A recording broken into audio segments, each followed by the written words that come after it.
അസ്സലാമു അലൈക്കും വറഹ്മത്തുള്ളാഹി. പ്രിയമുള്ളവരെ, നോ എന്ന് പറയാൻ കഴിയാത്ത അല്ലെങ്കിൽ മറ്റുള്ളവരോട് ഇല്ല എന്ന് പറയാൻ കഴിയാത്തവരുടെ 10 രഹസ്യങ്ങളാണ് നമ്മൾ ഇന്നത്തെ വീഡിയോയിലൂടെ സംസാരിക്കുന്നത്. സ്വന്തം താല്പര്യങ്ങളെയും സമാധാനങ്ങളെയും പൂർണ്ണമായി ബലികഴിക്കുന്ന ഒരു കൂട്ടം ആളുകൾ നമുക്കിടയിൽ ജീവിക്കുന്നുണ്ട്. മറ്റുള്ളവർ എന്ത് ആവശ്യപ്പെട്ടാലും തനിക്കതിനുള്ള സാഹചര്യം ഇല്ലെങ്കിൽ പോലും മുഖത്തു നോക്കി ഇല്ല അല്ലെങ്കിൽ നോ എന്ന് പറയാൻ കഴിയാത്ത ആളുകളാണവർ. പുറമെ കാണുമ്പോൾ ഇവർ വളരെ ശാന്തരും പാവങ്ങളും എല്ലാവർക്കും പ്രിയപ്പെട്ടവരുമായിരിക്കും. സദസ്സുകളിലും കൂട്ടായ്മകളിലും അവരെപ്പോഴും ഒരു നല്ല മനുഷ്യൻ എന്ന ലേബലിൽ അറിയപ്പെടാൻ ആഗ്രഹിക്കുന്നു.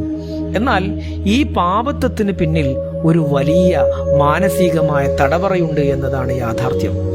സ്വന്തം വികാരങ്ങളെ കടിച്ചമർത്തി മറ്റുള്ളവരുടെ ആവശ്യങ്ങൾക്ക് വേണ്ടി മാത്രം ജീവിക്കുന്ന ഇക്കൂട്ടർ ഉള്ളിൽ അനുഭവിക്കുന്ന മാനസിക സംഘർഷങ്ങൾ ആരും കാണാറില്ല. നോ എന്ന് പറയാൻ കഴിയാത്തവരുടെ, ഇല്ല എന്ന് പറയാൻ കഴിയാത്തവരുടെ 10 രഹസ്യങ്ങളാണ് ഇന്നത്തെ വീഡിയോയിലൂടെ സംസാരിക്കുന്നത്. ഒന്നാമത്തെ കാര്യം, എല്ലാവരെയും സന്തോഷിപ്പിക്കണമെന്ന ആഗ്രഹമാണ്. നോ എന്ന് പറയാൻ കഴിയാത്തവരുടെ മനസ്സിലെ ഏറ്റവും വലിയ ആഗ്രഹം തങ്ങൾ കാരണം ഈ ലോകത്ത് ആർക്കും ഒരു വിഷമവും ഉണ്ടാകരുത് എന്നുള്ളതാണ്. ചുറ്റുമുള്ള എല്ലാവരും എപ്പോഴും സന്തോഷിക്കണം, എപ്പോഴും ചിരിക്കണമെന്ന് ഇവർ ആഗ്രഹിക്കുന്നു. അതിനായി സ്വന്തം സന്തോഷങ്ങളെയും സൗകര്യങ്ങളെയും ഇവർ പൂർണ്ണമായി മാറ്റിവെക്കാനും തയ്യാറാവും. മറ്റുള്ളവരുടെ മുഖത്ത് ഒരു നിരാശ കാണുന്നത് പോലും ഇവർക്ക് താങ്ങാൻ കഴിയാത്ത ഒരു വികാരമാണ്. തങ്ങൾക്ക് ചെയ്യാൻ കഴിയുന്നതിലും അപ്പുറമുള്ള ഉത്തരവാദിത്തങ്ങൾ ഇവർ എവിടെന്നെങ്കിലും ഏറ്റെടുക്കുകയും ചെയ്യും. രണ്ടാമത്തെ കാര്യം, മറ്റുള്ളവർ എന്ത് ചിന്തിക്കുമെന്ന ഭയം. മറ്റുള്ളവർ തങ്ങളെക്കുറിച്ച് എപ്പോഴും നല്ലത് മാത്രം ചിന്തിക്കണമെന്നാണ് ഇവർ ആഗ്രഹിക്കുന്നത്. സമൂഹത്തിൻ്റെയോ സുഹൃത്തുക്കളുടെയോ സന്തോഷത്തിന് ഇവർ സ്വന്തം സമാധാനത്തെക്കാൾ വില കൽപ്പിക്കുന്നുണ്ട്. ഈ ഭയം കാരണം തങ്ങൾക്കൊട്ടും താല്പര്യമില്ലാത്ത കാര്യങ്ങൾ ചെയ്യേണ്ടി വരുമ്പോൾ പോലും ഇവർ മനസ്സില്ലാ മനസ്സോടെ അതിന് സമ്മതം മൂളുകയും ചെയ്യും. സ്വന്തം മനസ്സിനേക്കാൾ മറ്റുള്ളവരുടെ ചിന്തകൾക്കാണ് ഇവർ ഇവിടെ പ്രാധാന്യം നൽകുന്നത്. മൂന്നാമത്തെ കാര്യം, നിരസിക്കപ്പെട്ടേക്കാം എന്ന ആശങ്കയാണ്. മനുഷ്യന്റെ ഏറ്റവും അടിസ്ഥാനപരമായ ഒരു ഭയമാണ് കൂട്ടത്തിൽ നിന്നും ഒറ്റപ്പെട്ടു പോവുക എന്നത്. ഒരു കാര്യത്തിന് ഇല്ല എന്ന് പറഞ്ഞാൽ മറ്റുള്ളവർ തങ്ങളെ സൗഹൃദ കൂട്ടായ്മകളിൽ നിന്നോ അല്ലെങ്കിൽ കുടുംബകാര്യങ്ങളിൽ നിന്നോ ഒഴിവാക്കുമോ എന്ന് ഈ ആളുകൾ ഭയപ്പെടുന്നുണ്ട്. ആളുകൾ തങ്ങളെ വെറുക്കുമോ, തങ്ങളോടുള്ള സ്നേഹവും അടുപ്പവും കുറഞ്ഞു പോകുമോ എന്ന ആശങ്കയാണ്, എന്ന ഭയമാണ് പലപ്പോഴും ഇവരെ കൊണ്ട് നിർബന്ധപൂർവം അതേ എന്ന് പറയിപ്പിക്കുന്നത്. ഇനി നാലാമത്തെ കാര്യം, കുറ്റബോധം വേഗം തോന്നുക എന്നതാണ്. മറ്റുള്ളവരോട് ഇല്ല എന്ന് പറയുന്നതിനെ ഇവർ വലിയൊരു പാപമായിട്ടാണ് കാണുന്നത്. ആർക്കെങ്കിലും ഒരു ചെറിയ സഹായം ചെയ്യാൻ കഴിഞ്ഞില്ലെങ്കിൽ അല്ലെങ്കിൽ പറ്റിയില്ലെങ്കിൽ പോലും ഇവർക്ക് കടുത്ത മാനസികമായ കുറ്റബോധം അനുഭവപ്പെടും. ഈ കടുത്ത കുറ്റബോധത്തിൽ നിന്നും ആത്മനിന്ദയിൽ നിന്നും രക്ഷപ്പെടാൻ വേണ്ടി മാത്രമാണ് പലപ്പോഴും സ്വന്തം ആവശ്യങ്ങൾ പോലും മറച്ചു വെച്ച് ഇവർ മറ്റുള്ളവരുടെ ജോലികൾ ചെയ്യാൻ വേണ്ടി ഓടി നടക്കുന്നത്. അഞ്ചാമത്തെ കാര്യം, സ്വന്തം ആവശ്യങ്ങളെക്കാൾ മറ്റുള്ളവരുടെ ആവശ്യങ്ങൾക്ക് പ്രാധാന്യം നൽകുക എന്നതാണ്. ഇത്തരം വ്യക്തികളുടെ ജീവിതത്തിൽ സ്വന്തം ആവശ്യങ്ങൾ എപ്പോഴും രണ്ടാമതോ അല്ലെങ്കിൽ മൂന്നാമതോ ആയ സ്ഥാനത്തായിരിക്കും.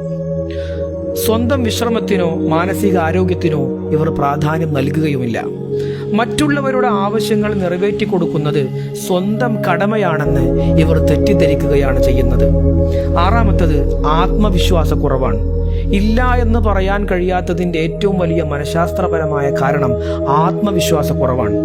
തനിക്ക് സ്വന്തമായി ഒരു വ്യക്തിത്വമുണ്ടെന്നോ താൻ ബഹുമാനം അർഹിക്കുന്ന ആളാണെന്നോ ഇവർ പലപ്പോഴും ചിന്തിക്കുന്നത് പോലുമില്ല. മറ്റുള്ളവരെ സഹായിക്കുമ്പോൾ അവരിൽ നിന്ന് ലഭിക്കുന്ന അഭിനന്ദനങ്ങളും അവരുടെ വാക്കുകളിലൂടെയും മാത്രമാണ് ഇവർ സ്വന്തം മൂല്യം മനസ്സിലാക്കുന്നത്. ഏഴാമത്തെ കാര്യം, അതിരുകൾ നിശ്ചയിക്കാൻ അറിയാത്തതാണ്. ഒരു ആരോഗ്യകരമായ ജീവിതത്തിന് വ്യക്തിപരമായ അതിരുകൾ വളരെ പ്രധാനപ്പെട്ട ഒരു കാര്യമാണ്. എൻ്റെ സമയത്തിൽ, എൻ്റെ വ്യക്തി സ്വാതന്ത്ര്യത്തിൽ മറ്റുള്ളവർ എത്രത്തോളം ഇടപെടാം എന്ന് തീരുമാനിക്കുന്നതാണ് ഈ അതിരുകൾ. എന്നാൽ ഇത്തരക്കാർക്ക് അതിരുകൾ നിശ്ചയിക്കാൻ അറിയില്ല എന്നതാണ് യാഥാർത്ഥ്യം. അവരുടെ ജീവിതത്തിലേക്ക് ആർക്കും എപ്പോഴും കടന്നു വരാം. എന്ത് സഹായം വേണമെങ്കിലും ആവശ്യപ്പെടാം. അതിരുകൾ ഇല്ലാത്ത കാരണം ഇവർ മറ്റുള്ളവരുടെ കയ്യിലെ കളിപ്പാവകളായി മാറുകയും ചെയ്യും. 8ാമത്തെ കാര്യം, നല്ല മനുഷ്യനായി തോന്നണം എന്ന അമിതമായ ആഗ്രഹം. സമൂഹത്തിനു മുന്നിൽ എപ്പോഴും ഒരു ഉത്തമ പുരുഷൻ അല്ലെങ്കിൽ ഒരു നന്മ മരം എന്ന പ്രതിച്ഛായ നിലനിർത്താൻ ഇവർ കഠിനമായ പരിശ്രമം നടത്തും. തങ്ങളെക്കുറിച്ച് ആരും ഒരു കുറ്റവും പറയാൻ പാടില്ല. എപ്പോഴും പുകഴ്ത്തി പറയണം എന്ന ചിന്ത ഇവരെ വല്ലാതെ ഭരിക്കുന്നുണ്ടാകും. ഈ ഒരു ലേബൽ നിലനിർത്താൻ വേണ്ടി ഇവരുടെ ഉള്ളിൽ കടുത്ത ദേഷ്യവും വിഷമവും ഉണ്ടെങ്കിൽ പോലും പുറമെ എപ്പോഴും ചിരിച്ച മുഖത്തോടെ പ്രത്യക്ഷപ്പെടും. 9ാമത്തെ കാര്യം, ഇല്ല എന്ന് പറഞ്ഞാൽ ബന്ധം നഷ്ടമാകുമെന്ന തെറ്റായ ധാരണ. പലരുടെയും വലിയൊരു തെറ്റായ ധാരണയാണിത്. ഒരു സുഹൃത്തിനോടോ അല്ലെങ്കിൽ പങ്കാളിയോടോ ഒരു കാര്യത്തിന് ഇല്ല എന്ന് പറഞ്ഞാൽ ആ ബന്ധം അവിടെ വെച്ച് അവസാനിക്കുമെന്ന് ഈ ആളുകൾ ഭയപ്പെടുന്നുണ്ട്. യഥാർത്ഥവും ദൃഢവുമായ ബന്ധങ്ങൾ പരസ്പര ബഹുമാനത്തിലും സ്നേഹത്തിലുമാണ് നിലനിൽക്കുന്നത് എന്ന കാര്യം ഇവർ മറന്നുപോവുകയാണ്. ഈ ഭയം കാരണം അവർ ബന്ധങ്ങളെ നിലനിർത്താൻ വേണ്ടി സ്വന്തം ആത്മാഭിമാനം പോലും പണയം വെക്കും. 10ാമത്തെ കാര്യം, മാനസികമായ സമ്മർദ്ദവും ക്ഷീണവുമാണ്. എല്ലാവരെയും സുഖിപ്പിച്ച് എല്ലാവരുടെയും ആവശ്യങ്ങൾ നിറവേറ്റി ഒടുവിൽ ഈ ആളുകൾ എത്തിപ്പെടുന്നത് കടുത്ത മാനസികമായ ശാരീരികമായ ക്ഷീണത്തിലേക്കാണ്. സ്വന്തം ജീവിതത്തിന്റെ നിയന്ത്രണം തങ്ങളുടെ കയ്യിലല്ല എന്ന തിരിച്ചറിവ് ഇവരിൽ കടുത്ത നിരാശയും ദേഷ്യവും ഉണ്ടാക്കും.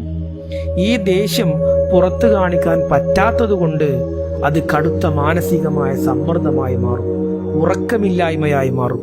ഒടുവിൽ ഡിപ്രഷനായും ഇവരെ വേട്ടയാടാൻ തുടങ്ങും. മറ്റുള്ളവരെ സഹായിക്കുക എന്നത് മാനുഷികമായ ഒരു നല്ല കാര്യമാണ്. എന്നാൽ ആ സഹായം സ്വന്തം മാനസികമായ ആരോഗ്യത്തെയും സമാധാനത്തെയും തകർത്തുകൊണ്ടാവാൻ പാടില്ല. മറ്റുള്ളവരോട് എപ്പോഴും അതെ അല്ലെങ്കിൽ യെസ് എന്ന് പറയുന്നത് യഥാർത്ഥത്തിൽ സ്വന്തം ശരീരത്തോടും മനസ്സിനോടും ചെയ്യുന്ന വലിയ ഒരു അനീതിയാണ്. ഒരാളോട് സ്നേഹപൂർവ്വം മാന്യമായി ഇപ്പോൾ എനിക്കത് ചെയ്യാൻ കഴിയില്ല അല്ലെങ്കിൽ ഇല്ല എന്ന് പറയുന്നത് ഒരു തെറ്റല്ല, മറിച്ചത് നമ്മുടെ അവകാശമാണ്.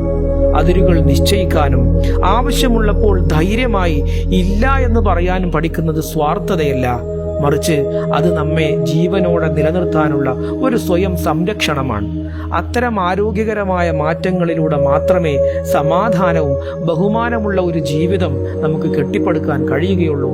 അല്ലാഹു സുബ്ഹാനഹു വ തആല ആത്മാഭിമാനത്തോടുകൂടെ സന്തോഷത്തോടുകൂടെ മാനസിക ആരോഗ്യത്തോടുകൂടെ ജീവിക്കാനുള്ള തൗഫീഖ് നൽകട്ടെ. അസ്സലാമു അലൈക്കും വറഹ്മത്തുള്ളാഹി വബറകാതുഹു.